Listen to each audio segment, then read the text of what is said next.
Insightful analysis, bold comments, friendly debates. Find all that and more on Roundtable, where passion meets in-depth discussion and covers the hottest topics in China.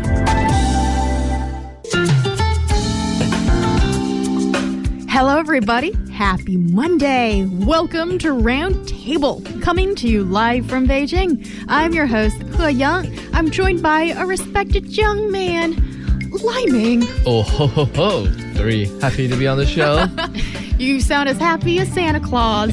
Yeah, because I think we're getting a little feeling, some feeling about autumn. And when you think about autumn, soon it's going to be winter and Christmas. Oh, yeah. Well, we're kind of getting ahead of ourselves, but certainly I realize always that. A happy thought. And with autumn, it's the perfect time to go out at the city and enjoy this beautiful weather. Like Liming, this guy doesn't seem to have any issues with balancing work and private life. And you told me that you were again out enjoying the beautiful weather in the suburbs of Beijing this weekend. In Western Beijing, Mentogou district.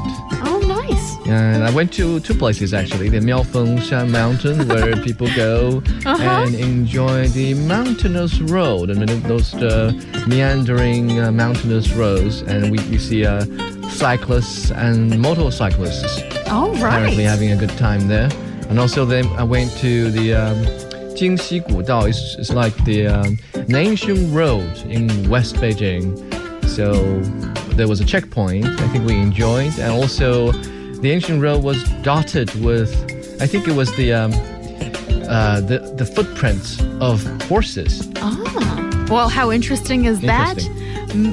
Combining leisure and history together. Very nice. And great to see Liming back in the studio, all well rested and ready to go. And who else is ready to go? I need to check with her. A great friend to Roundtable, Neela. Hello. Hi, everybody. And Happy Teacher's Day. I found out this morning. Yes. Wow. Okay. Yeah. Well, I'm glad to be back here.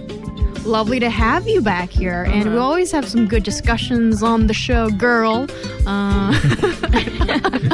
Absolutely. I do enjoy my time coming on the show, especially on a Monday. It's a good mood lifter for me. Yes, and isn't it great when sometimes you can't really tell whether it's because you're on the show or because you're getting ready for the show or what it is, but all of us, we are extra motivated on a Monday show because, well, that's part of the job, as there is. There's a special segment coming up. Well, good as always to have you, our dear listeners, with us. We have some fascinating topics for a discussion today and every day. On today's program, Ningbo Evening News has reported a dramatic twist on the news story of an employee being fired for not responding to a WeChat message from her boss, actually out of work. And one important thing to highlight here was that she was pregnant. So yes, this story has spurred a lot of discussion on social media, and we'll discuss the blurred lines between professional and personal life, given the existence of messaging tools and emails. And also on the menu, we'll give you that dose of motivation in our weekly segment called Motivational Monday. That's when we share a positive quote or a story that's inspired us, and we hope to give out the same vibe to you. And of course, you can find us on Apple Podcast as we are Roundtable China. 3 English words. Give us lots of stars and possibly a message or a comment. We love to hear from you. And also, it helps other folks to find the show. Yes. But first, on today's Roundtable, a pregnant employee in Ningbo City was fired because she failed to respond to her boss's WeChat message late at night. The news story quickly gained traction on social media as workers find it increasingly difficult to draw a line between professional and personal life. Well, thanks to the prevalence of messaging apps and email. Okay, so Ningbo Evening News has reported that there is a dramatic twist after the firing of this employee. So let's look at the whole story. All right, this happened in late July. A pregnant employee of a restaurant in Ningbo called Miss Wang came to the Labor Service Center of the Municipal Federation of Trade Unions for help. She said that she was fired, and the reason given by the company was unacceptable, which was that she failed to report the work on time. And according to this Miss Wang, she joined this beverage store 1 year ago and has served as the manager of the shop, I think Wang shop. And before she got on board, the boss agreed that her salary would consist of minimum wage, performance commission, and overtime pay. However, the two sides haven't signed any formal employment contract so far. And also, during the work, Ms. Wang had fulfilled her duty, and the company was satisfied with her performance. And then, in early July, Ms. Wang found out she was pregnant, and she happily shared this message with her colleagues. But she wasn't happy for a very long time. And at one day in July, at 1:23 p.m., that day, the person in charge, well, I assume it was a superior of Miss Wang. They were in a group chat on WeChat, and I think the guy sent a message asking Miss Wang to report the monthly turnover under 10 minutes, or else she would be fired. But since we know that it was 10:23 p.m., most people would have gone to sleep at that point, and Miss Wang was no exception. She had fallen asleep, and therefore wasn't able to read the message, certainly not able to apply the message. And then the next morning, she saw the message from her superior that telling her that she was dismissed because she couldn't reply the message in time. Yes, so that's how the whole thing happened. And up to this part, I think everybody's kind of clenching her fists and thinking, this is a pregnant lady and she just got laid off because she didn't respond to a WeChat message after 10 p.m. Right. I'm thinking it's got to be the most ridiculous thing I've ever heard. Who gets fired because you didn't respond to your text message? Unless if she was supposed to be, her work time includes working until late after 10 p.m. Yeah, very interesting. Now, also, what's surprising is actually, according to Ms. Wang, the company had been reasonably satisfied with her performance. There's no reason for anyone to find excuses to fire her. It's not unlike that she has been delivering unsatisfactory work performance, because in that sense, yeah, I could see why her superior would try and find an excuse to fire her. But under this condition, it was not okay because she was pregnant to begin with. Exactly. And this Miss Wang decided to take the matters into her own hands as she went to the Labor Service Center to apply for an appeal. And actually it worked. So within 15 days, this case was overturned, and actually this lady got some compensation as well. Yeah, so Ms. Wang filed arbitration to the Labor Dispute Arbitration Commission, requiring her employer to pay compensation for the illegal termination of the labor contract and double the wages for not signing the written labor contract. Here is where it gets interesting. She was able to require or demand double the wages for not signing the written labor contract, because although the two sides didn't sign a labor contract, there are messages within WeChat or other instant messaging applications proving that she had indeed been working for the chain restaurant beverage store for a long time, for a year. So I think she was de facto employed. The court or the arbitration commission recognized the fact that she was working for the restaurant, and therefore the law required that if an employer adopts or make use of someone's labor without signing a contract, they are obligated to pay twice the salary. Oh, that's really interesting. Actually, I think there are two highlights for me here. One is what Liming has just mentioned, that because we know this is actually not uncommon when it's a transitory job, like working as a waitress or who else? Or maybe like working for a barbershop. It's rare sometimes for these people to sign contracts. An uncle of mine once worked for the highway management company as a sanitary worker.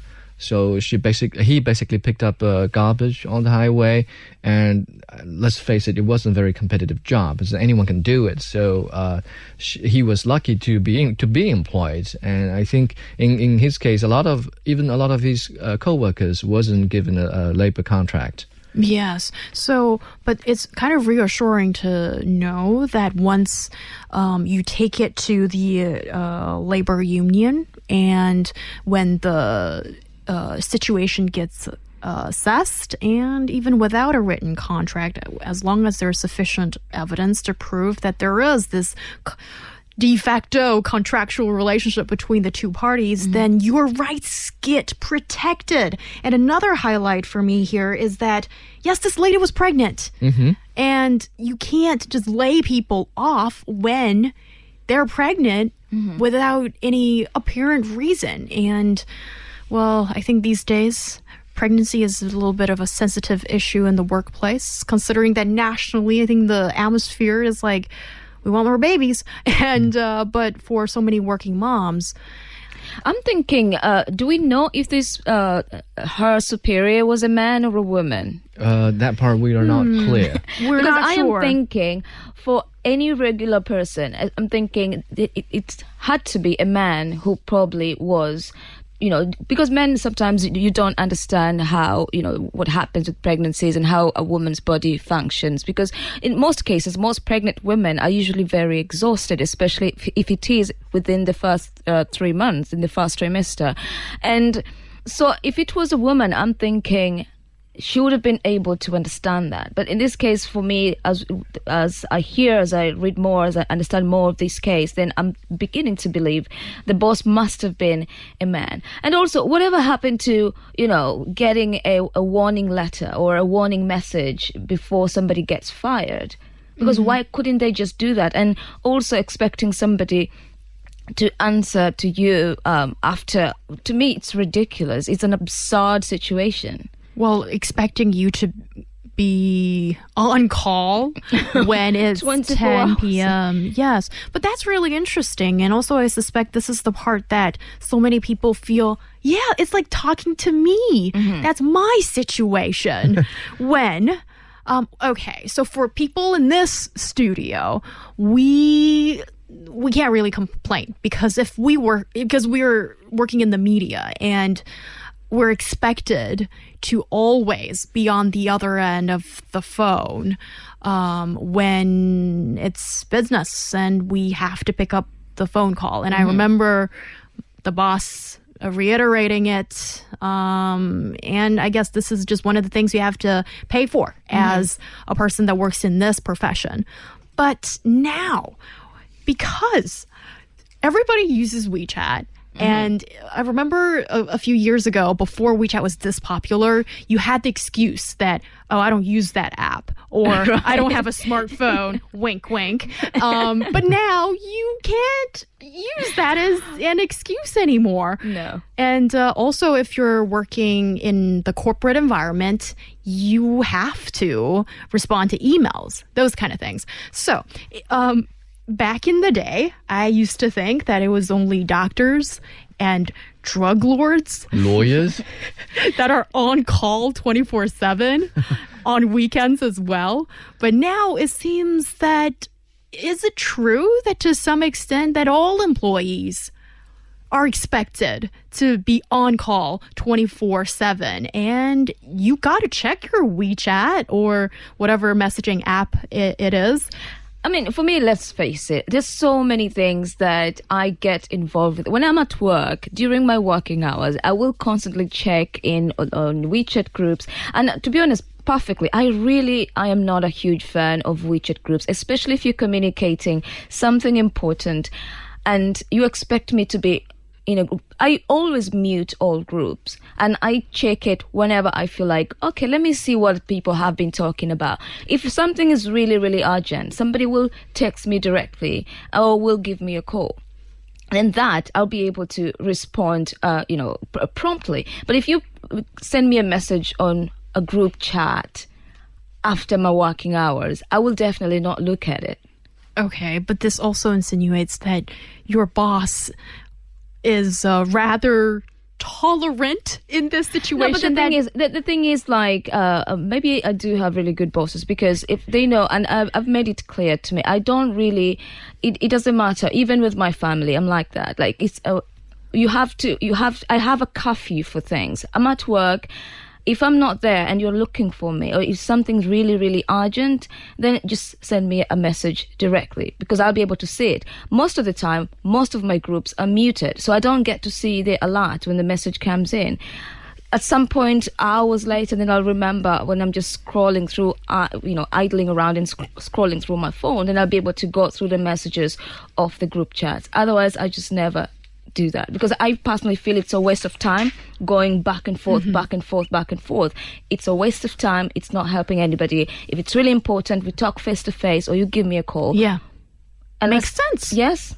Okay, Lai Ming, according to your observation, well, tell us your story then. You do realize that, Neela, that the brilliant developers behind WeChat have found a solution to your lifestyle. Because even if for people who mute any or every group chat on WeChat, there's a way that your boss can reach out to you and let you know that you're being added. And precisely that's the function within the group chat. So when they send a message and they at you and put a little symbol in front of your name, then you will be noted. Right. In those cases, because then you will be notified, then I will be prompted to look at it. So I'm not pretty sure, maybe, I don't know. And sometimes you look at it and it's like at all, and then I look at a message, and sometimes most of the messages will come in Chinese. I cannot read the characters. So then I just, if it's really, really important, then somebody will have to tell me. That's true. Personally. And I guess the point is that WeChat has enabled the boss to sort of reach everybody wherever, whenever they want. And I think that has been the case. I mean, even for people like us who work in the media, who are required to be on standby 24 hours. Breaking news. 7 days a week. But really not a lot of things happen to us past work time. But I can totally imagine how other people in other professions, they can be bugged constantly by their boss. For instance, the example of Miss Wan, who's the manager of a storefront of a chain beverage store. I can totally see how she can be bugged by that, because here at CRI English Service, our bosses, they are familiar with international practice, whereas I'm not so sure about a small beverage chain store who is run and operated by Chinese people who are not necessarily familiar with the international practice. Well, actually, that could be one point. And also, I think for a media organization, usually there's the night shift, the other shifts. So the graveyard shift. Yeah, I refrain from using that term because I know some of our colleagues. Well, hats off to you guys, definitely, for working so hard in, those unfriendly working hours. But certainly, how should we look at this situation? I think it's urgent that we need to set up sort of like a standard practice. I understand there are different types of jobs out there. Let's say if it's customer service. Sometimes if you run a Taobao shop, I guess you are expected to respond even at 11 p.m. or something like that. Or is that the practice? It depends on how much you want to earn from your business. And there are shopkeepers on Taobao who didn't respond to my message at 9 p.m. So I think that's natural. Okay, there is a cultural difference here. I think in the U.S. or maybe in Western countries, I think it's a role for employees or HR people not to contact people, their employees, over the weekend or during holidays. Whereas in China, I think the job market is incredibly competitive. If you're not willing to dedicate 100% of your time, then perhaps there are someone else who would like to do that and who would very much be willing to replace you. That's one thing, but I guess I'm just, even if this is only, one thing we can start on the show through discussion. Right.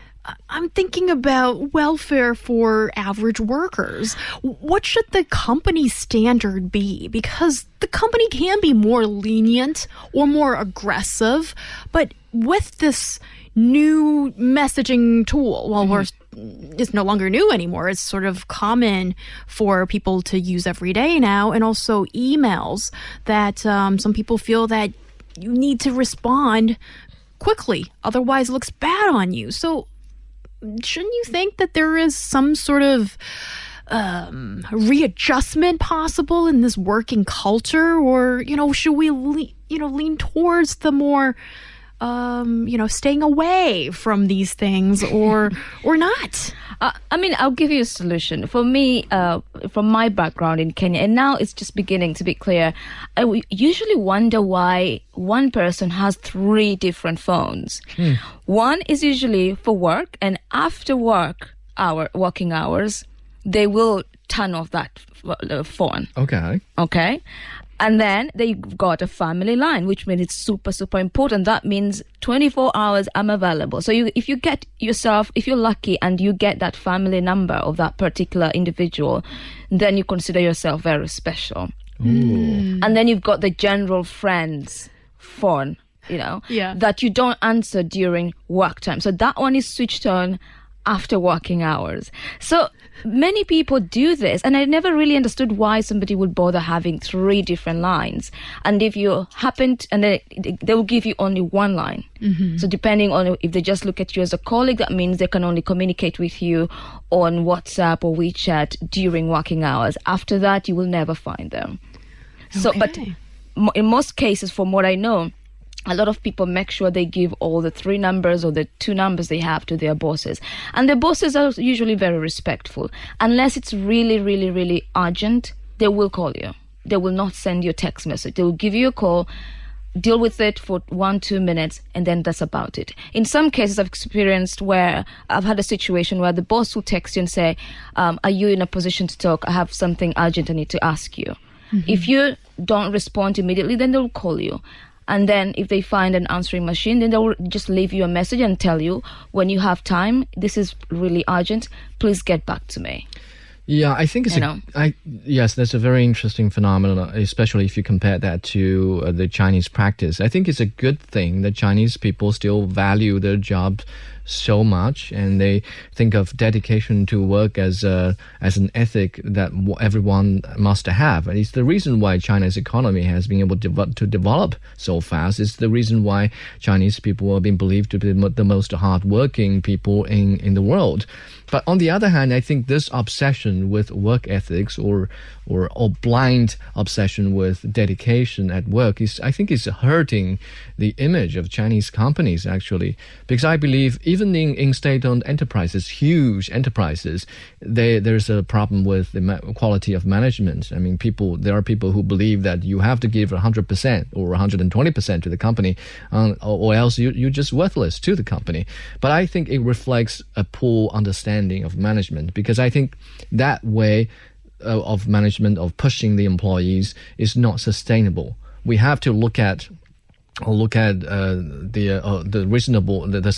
sustainability issue. When you don't allow enough time for your employees to recuperate, you're basically burning them out.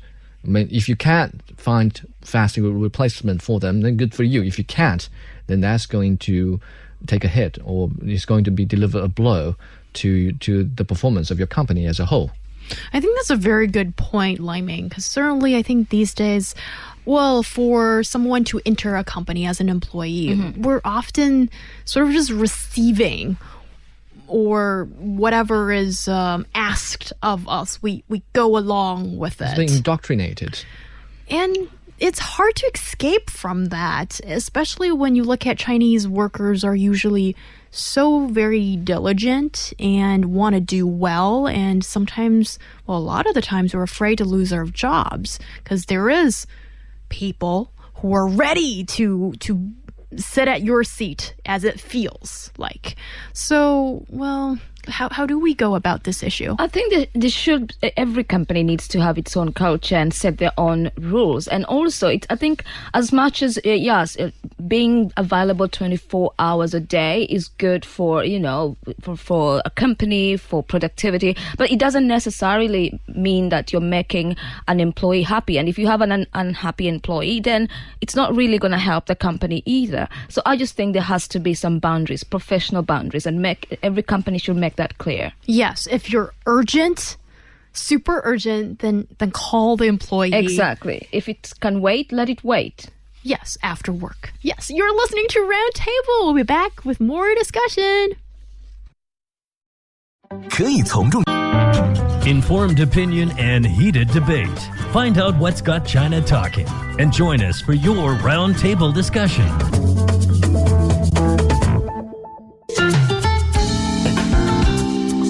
You're listening to Roundtable with myself, He Yang. I am joined by Lai Ming. Hello. The man that makes me want to sing.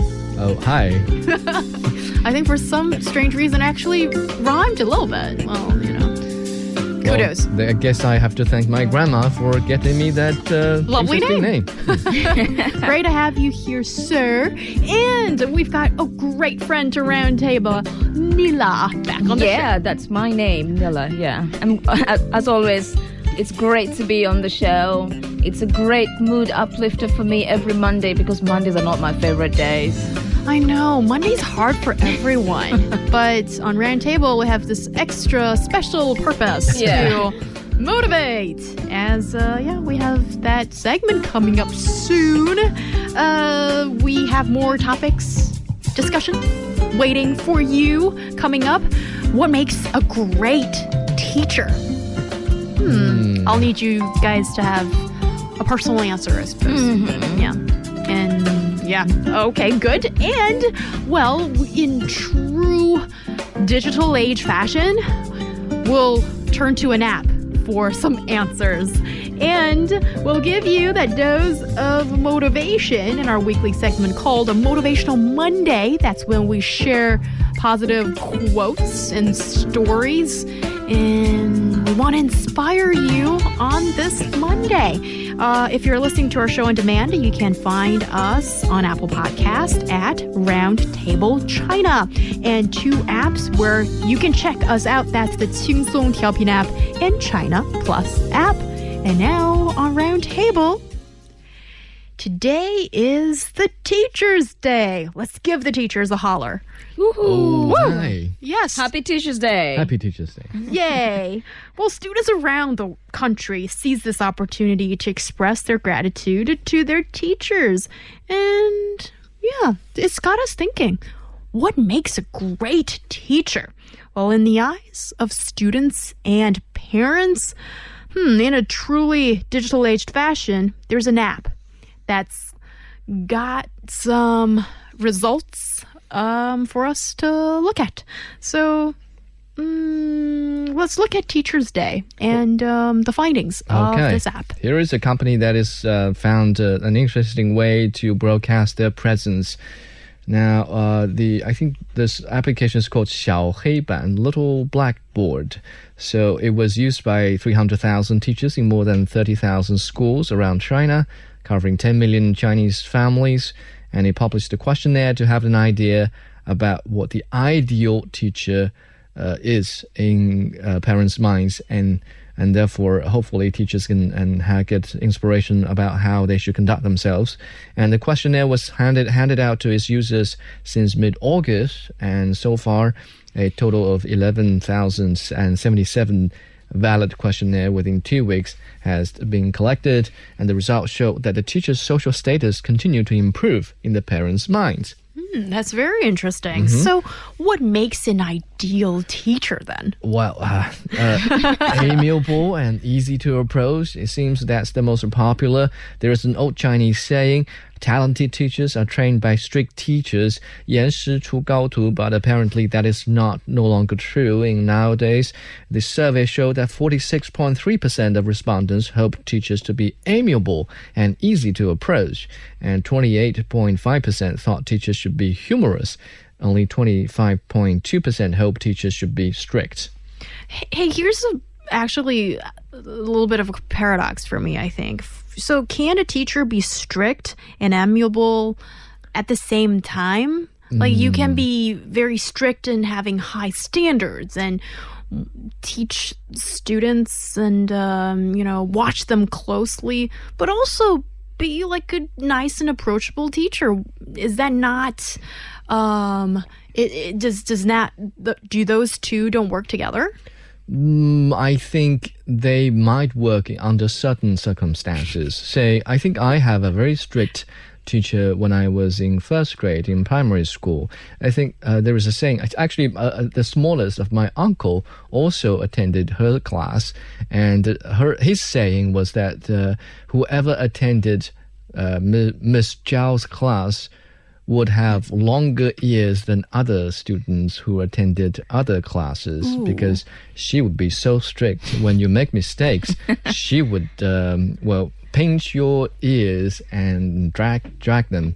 So sort of like a punishment for you. Wow. So are you saying that some kids' ears became, the earlobes become elongated? It was because a joke. So you got elf ears when you graduate from her class, apparently. That was the joke. Okay, that's a joke. So we don't condone corporal punishment in the class. Did you guys grow up with corporal punishment? I didn't. That was forbidden in my Beijing school. Well, I did. I did. Oh. I did. And to be fair, when you're asking, what are the best qualities for a teacher, you see, the most strict teachers happen to be the teachers that everybody still talks about until today. That means they were our favorite teachers in a way. So you had a love-hate relationship with them because they were so strict, but you still love them for the strictness. Well, at least the parents loved them for their strictness. At least that was the case in my childhood. My parents, they all loved this teacher for being so strict with the students in her class. Apparently, actually, we've later found out that this teacher lived close to my home when I grew older. And every time we came across this teacher, Miss Zhao, my parents would always thank her for being strict when I was a little kid in her class. So I think there's a discrepancy. I think in rural areas, people still believe that in that ancient idiom, that talented students are trained by strict teachers.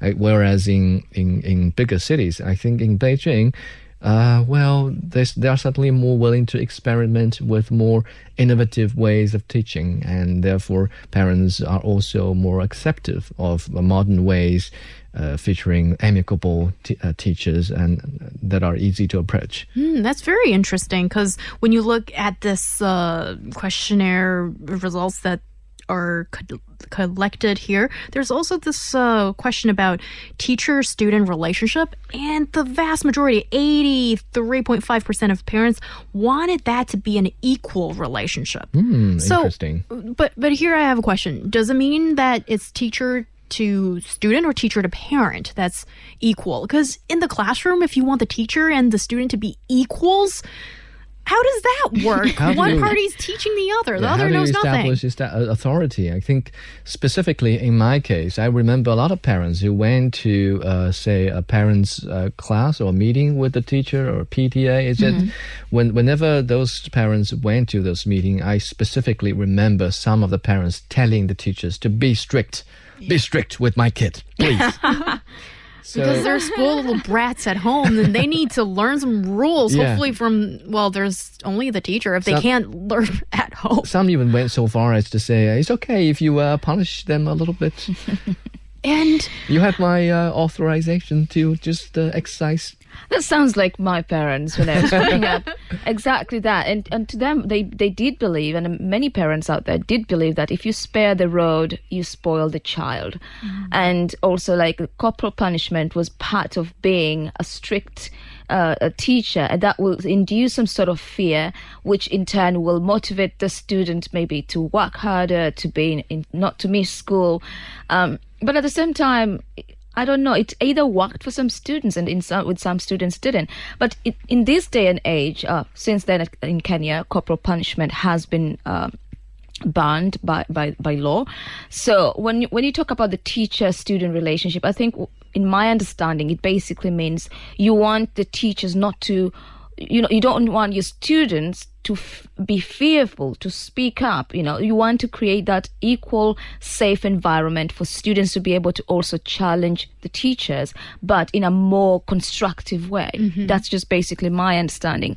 Otherwise, then you're creating people who will have a low self-esteem. Basically, you just want to boost not the ego, but more like the confidence of the student. Like they are in a safe environment where they are able to express themselves freely without fear. That's a very good point. It's definitely interesting to see how people's ideas have changed over time. I think when I become parents, I would not following the footsteps of my parents and require the teachers of my kids to be extra strict with them. I certainly want my kids to grow up in an environment where they can freely express their own ideas. Exactly. And also it encourages the students to be, to develop some critical thinking. They're able to think for themselves. They're able to think outside the box rather than, okay, I have to do what the teacher tells me, and if I don't do it, and I will be punished, or I have to do it even though I don't believe in it. And then we are creating a society where people are not really, able to think for themselves, and the students are always, in a fearful place. And for me, that's how I grew up. I grew up fearing my teachers, I grew up fearing prefects. Forget about even teachers, prefects. Even myself, I was a prefect, but then I would also be afraid of the head girl, even though I would be like number 3 in that order. But so I grew up in a culture where at school we were very fearful, including all the kitchen staff. Yeah. Oh, that's so interesting. I still vividly remember the fear I had when I was not able to finish my homework on time at the end of, say, winter vacation, winter holiday or summer holidays. The fear was real. Yeah, and seriously, you did when school was about to open, the anxiety that will consume you. Yeah. And we don't want that for children. Yeah, you don't want to be copying answers for the whole day as the next day you're going back to school. Yeah. And in summertime it gets really hot and you're just busy copying answers, and that's just I've said too much. Yeah. But for me personally, I do believe that, yes, the teachers have to be strict because you have, some students who are just not disciplined at all. Yeah. So we need that level of strictness, but not too much, such that students, like, literally when they see you, they run from you as if they've seen a ghost. I believe personally a good teacher should be the one that is strict enough to keep the students interested in learning. Yeah. That's a really, really good point. Actually, I think we've all had tons of teachers, great ones and not so great ones. And teachers are human beings too. They need to make a living. They possibly have family issues too. And just to think about the teachers in China, when they have to deal with like 50 students in one classroom, just the thought of it makes my head want to explode. That is a lot. So it's a tough job. As you grow up, you start to understand that part. And also, that also means that teachers are not correct all the time. No. And sometimes when they're teaching, or the way they behave in the classroom could be wrong.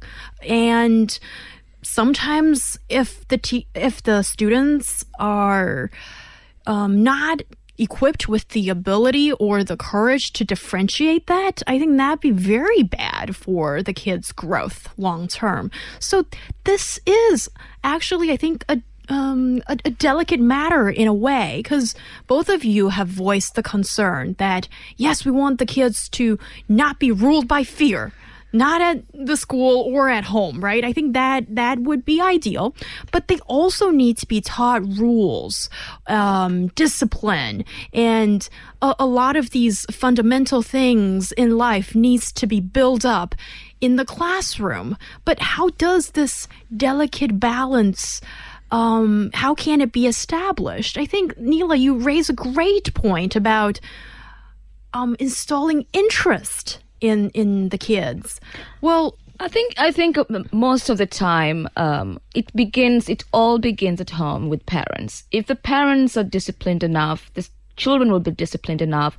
If the parents are ambitious enough, some children will look at that and like, when I grow up, I want to be like my dad. I want to be like my mom. And then they ask their parents, how did you get there? And then it's all about, you tell each other, it's all about hard work, and hard work begins at school. But unfortunately, some parents leave all the work to teachers. It's like it's like a daycare center for parents. You know what? You just go to school and it's all up to the teachers for my children to perform. So parents also need to be part of the equation. It's not just about the student versus the teacher, but the parents are also in the equation. I think that explains to some extent the generation gap between the way we think of how our kids should be raised and the way our parents thought we should be raised. Because I believe, well, at least in China, the case was, well, at least in the case of my family, I don't think my parents received excellent education. I think they graduated in junior middle school, and my mom graduated in senior middle school. None of them were well informed about the theories or the ideas or the best way to raise a kid. I mean, they sort of outsourced that part of their responsibility to my grandparents and also to the teachers. So in that case, I can see a lot of parents who are like my parents would think in the same way and sort of outsource their responsibility to discipline their kids to the teachers, and therefore they will require the teachers to be strict. Whereas I think people of my generation, even now, when I begin to think about having a kid, I read books about how we could have a healthy baby. And I imagine when I have a baby, I would start reading books about how I should teach by example. I think earlier today, when I was looking for a motivational quote to share on this Monday, I ran into this famous quote by Confucius. It's like that, 其身正不令而行, 其身不正令而不行. Basically, it's that when the parents, Confucius was trying to share inspiration for the kings and the emperors, but I think it applies to parents too. Basically, is that those above other people, when they are not leading by example, then whatever orders they give out will not be followed. Whereas when they lead by example, even when they don't give out orders, things will be done swiftly by their subordinates. Likewise, I think in the family, in the household situation, when the parents will introduce discipline upon themselves, when the kids learn discipline, then that part of the education wouldn't be the most important part in schools. I think in that context, teachers will be able to sort of experiment with other ways of teaching, for instance, or solely focus on like the imparting of knowledge. That's a really good message, I think, for the teacher and for parents as well. 'Cause it's something we can strive for. It's a lofty goal, but something maybe we can try to reach out for. And what's really interesting, what's more here, is that according to the parents, that the qualities teachers should have that they think is most important, number one, is a rich teaching experience. So that's like 60% of parents want that. And second on the list is being able to help children to love learning. And then that's followed by fair treating all children equally. I think these are not only what parents see as the best qualities in teacher, but also sort of an expectation or something that parents really long for. Because in that classroom, that's like a microcosm of society. And children, for the very first time, I think, learn about power, about Authority, about class, discipline, so many things there. And well, I want to say we love all the good teachers out there. Yes, thank you very much for your very hard work. And before we close on this topic, I'd just like to quickly ask you guys to share, what's the best teacher you've ever had? Well, I've had plenty of good teachers. If you had to choose one. Miss Zhao in my primary school, who was very strict, and then Miss Wang Jie in college, who was very attentive to the stage of my learning. Because I came from an inland province who was not quite up to date to the education in coastal areas. I was lagging behind my classmates, so she paid extra attention to my pronunciation and the way I conducted myself in class. And also this Wei Chunlian, who was ever so encouraging when I wanted to answer the questions. You will always pick me. But there's also a very lousy teacher, a physics teacher who was the head teacher of mine in my first grade in senior high school. I think he's the typical example of a bad teacher because he had problem in his own home too. I later heard that his daughter wasn't able to make the high school that we were attending. There were basically only two high schools in my county, one good, one decent one, and a crappy one. And even her daughter wasn't able to make the decent school. So I think he had a problem. I don't know where he put his minds to, but I think an inspiration on this is that one way to tell a good teacher from a bad one is that whether they can manage or be a good parent at home. Very interesting, and thank you for sharing. That was more than one, but all welcome. Yes. Neela. Right, for me it depends. Like in primary school, for example, I would say his name was Mr. Moshi, and Mr. Moshi was a very unique creature, I would say. He was able to induce some serious fear into students, but at the same time, he was the most beloved teacher in the school. Why? Because the way he did induce fear was, and then he would like scare you into being very fearful. But then when you meet him, just anywhere in the playground, whatever, he will sit down with you, ask you, talk to you about home, talk to you about where he sees you, where your potential is, and he really, really made me very much interested, especially in sciences and mathematics, as well as music. Now, in high school, there was another teacher. I can't remember. Like, this is really strange, but I can't really remember his real name because everybody called him Mr. Clobber. Clobber, the word means like maybe like to beat you, like something like clobber. Yeah.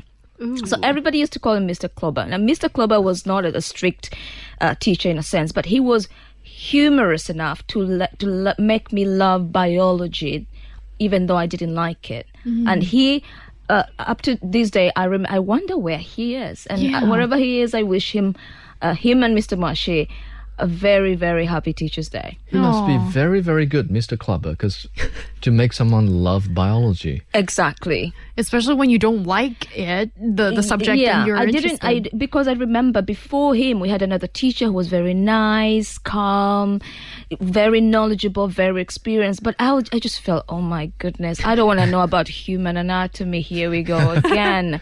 And then Mr. Clubber came in, and literally when he came to school, he will be teaching a few blocks away, and you can just know by the laughter of the students, by the number of students who've come to join the class, you will just know that has to be Mr. Klober's class. Nobody ever missed that class because he was so humorous. The way he engaged the students was really interested, and to this date, I hope he's still doing the same job. Oh, that is wonderful. And I see the spark that comes from Neela's eyes when she's talking about Mr. Klubber. Now I'm going to go try and find him on Facebook or somewhere and see if he's still alive. Well, we should definitely try to reach out to him and just wish him happy Teacher's Day. And I will actually. I will actually reach out to Mr. Moashi because we are still in contact on social media. That is great. For me, well, I've had a few really nice teachers, but I'll only share one memory of a teacher, I think she was a Ms. Donovan. She was my teacher for English and maths and a few other subjects, actually. In second grade in PS6 in New York City.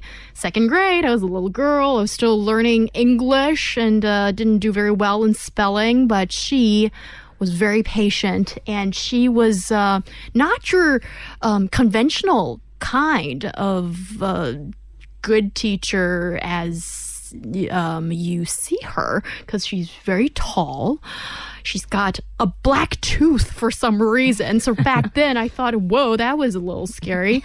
But she taught me compassion, and when she was actually helping me out, giving me books to take home, because she knew that our family didn't have the money to afford so many books, but she made it look like it was a reward for my hard work instead of handing out charity. So that made me deeply moved when I grow up and realize how thoughtful she's always been. So Miss Donovan, love you. I hope you're doing well. Still maybe teaching in New York City. Yeah. Coming up next, Motivational Monday. Ooh. Yay. Motivational Mondays.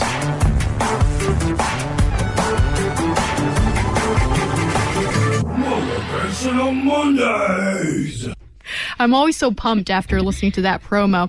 So this week I'll start with Neela. What's motivated you on this Monday? Okay, since we're talking about teachers and Teachers Day, I'm going to share my motivational quote, which was our primary school motto, which was better your best and respect all. Now, this is a quote that has always stayed with me. Every time I'm trying to work hard to maximize my full potential in whatever I do. And this is really associated with restless striving to always doing better at everything you do, be it in a relationship, be it at work, just like our teachers always do. Set goals, be ambitious, because nobody can predict the future, and always do your best. Oh, I like that. And certainly it's simple, straightforward, and it sticks in my mind. Thank you go. Very Better much. your best and respect all. I love that. I'll remember that. Okay. So here I like to share a quote. I think I must have shared it once on our show, but I think it's worth repeating because I've got some more inspiration from it. So basically, Ziyu asked about the meaning of filial piety. Confucius said, nowadays filial piety means being able to feed your parents, but everyone does this for even horses and dogs. Without respect, what is the difference? So I think the focus is on respect, and I think previously what I understood about this quote is that we have to respect our parents or respect our elders, and it's a superficial understanding of respect. Nowadays, my grandparents has been hospitalized for a surgery, and he's been fighting the doctors and very rebellious, and this has created a lot of problems for my parents, who was looking after her, and also heartbroken for his rebellion. And I realized maybe perhaps my parents should have respected the way my grandfather wanted with his health or with his treatment. I mean, in Chinese we say 孝顺. You have to be 顺. You have to be more like adaptive or adaptive to whatever demands they have. And I think at this point, whatever happens to my grandfather may not be as important as what my parents are doing for him. I mean, just to blindly force him to receive treatment may not be the best approach to make sure that he has a happy life. Respect grandpa's wishes, maybe. Well, that is a tough one. And that's it for today's roundtable. Bye-bye, everybody. 在生